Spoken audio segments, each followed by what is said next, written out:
Dr. Lutikisa, naam, binafsi nafahamu uwezo wako.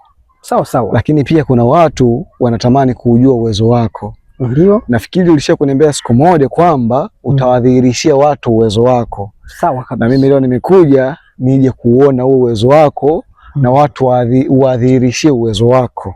Naam. Ni kweli sisi kwa uwezo wa Mwenyezi Mungu alivyotupa, ndio tunaweza nikaita hata upepo kimbunga kikaja kwa uwezo wa Mwenyezi Mungu.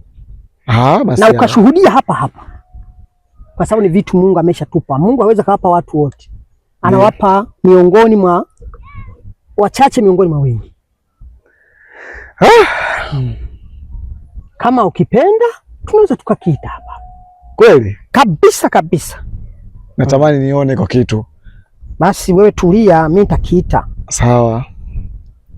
Kimbunga inakuamuru kwa jina la Mwenyezi Mungu na kuita hapa nilipo na watu waweze kushuhudia. Haya, kimbunga na kuita mara moja. Tulia. We tulia. Umeona? Haya, umeshuhudia hiyo kitu. Huu ndio uwezo tunao tuokabidhiwa Mwenyezi Mungu. Haya, nitakiamuru kirudi mahala pake, maana ni viumbe vinavyokuja kwa uwezo tuopewa. Haya, na kuamuru urudi mahala pake, utulie kabisa kabisa.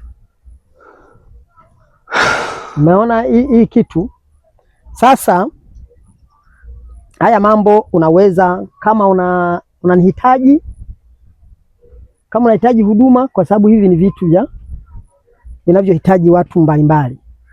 Hii hata kama ni mtu ambaye anataka labda amefanyiwa mambo mabaya, tunaweza tukakiagiza popote pale. Umenitisha.